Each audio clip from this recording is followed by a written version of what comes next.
Yang terpenting bagi kita mengenal media sihir itu apa saja. Yang pertama, santet. Apa biasanya media dari santet ini? Yang pertama, ini spesifik, umumnya barang mati. Spesifik umumnya barang mati atau tidak bernyawa. Contohnya kain. Biasa menggunakan kain kafan. Kalau kita menemukan satu kain yang dipendam dan dibentuk seperti orang yang mati dikafankan itu, maka biasanya itu menjadi salah satu media sihir berupa santet. Kemudian diremot dari jarak jauh oleh si dukun, ditusuk-tusuk dengan jarum di organ tertentu, biasanya di area perut, ulu hati, di area pundak atau kepala, terutama bagian belakang, sehingga organ yang kami sebut tadi ini mengalami sakit yang luar biasa. Padahal kalau memang kita mau ngontrol secara medis, kolesterolnya normal, asam uratnya normal, diabetesnya normal, semuanya mengalami normal. Tetapi sakit yang di area tersebut datang tiba-tiba dan kemudian netral tiba-tiba. Tetapi hati merasa terus tidak nyaman, bingung, galau, sedih yang tidak dimengerti. Santet ini menggunakan media jarum, yang penting tidak bernyawa, biasanya menggunakan silet, beling. Efeknya memang sakit di tubuh itu seperti ditusuk-tusuk. Bisa jadi itu hanya reaksi medis belaka, ya, dan kemudian diobati reda. Tapi memang kalau murni ini karena faktor non medis akan sementara saja dan kemudian akan kambuh lagi, akan terus merasakan sakit lagi, terutama di area favoritnya, perut, ulu hati, pundak atau kepala bagian belakang atau bahkan dada, terutama di area sebelah kiri.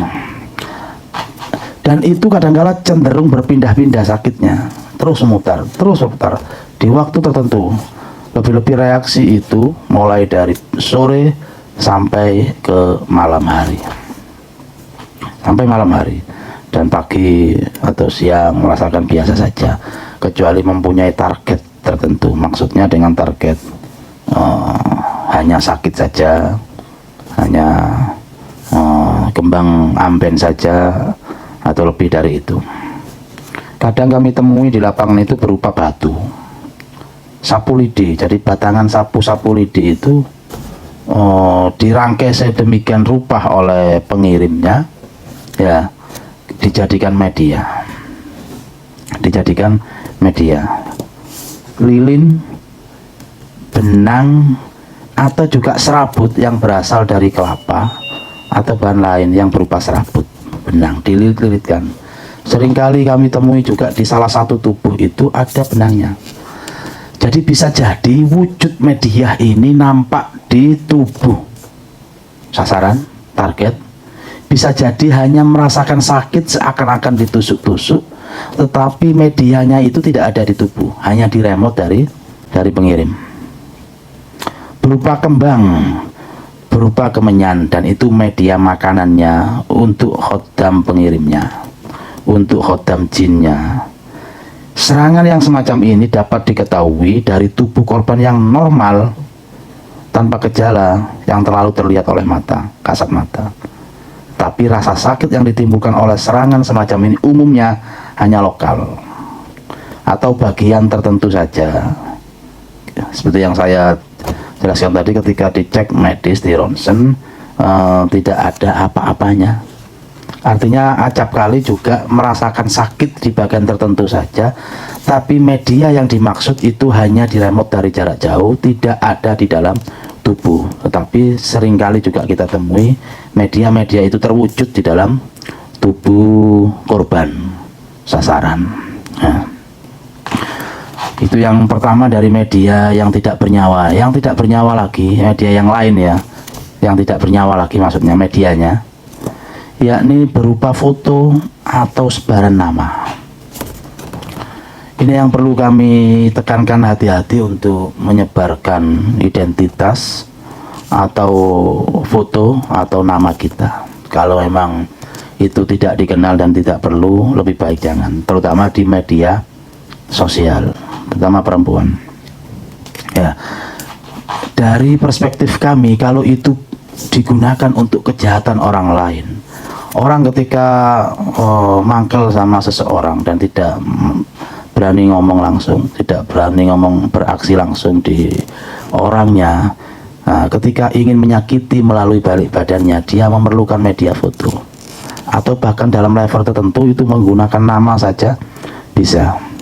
Kenapa kok bisa? Karena dalam dunia sihir, di dunia jin ya, berjinan ya, dia tidak mengenal dimensi waktu dan jarak. Ketika si pengirim atau dukun itu kemudian sudah memiliki foto kita, gambar kita, atau bahkan nama kita, apalagi disertai dengan riwayat keturunannya, si Fulan bin Fulan, Fulana binti Fulan misalnya, maka itu biasanya kena dijadikan media. Itu biasanya kena dijadikan media. Loh, itu kan lumrah saja. Foto kita ada di media sosial, lumrah saja. Bisa jadi ya. Ada yang salah. Dalam perspektif ruqyah, kesalahan itu hanya bagi orang yang mempunyai niat jahat dan kemudian dijadikan media sihir, terutama santet. Karena bagi kita itu normal saja, mungkin ya, normal saja. Mestinya kita perlu antisipasi diri ketika nama kita tersebar di mana-mana. Ada seseorang yang menggunakan, memanfaatkan nama itu untuk kejahatannya, menyakiti diri kita, maka kita bisa antisipasi memagari diri kita. Antisipasi memagari diri kita dengan cara apapun.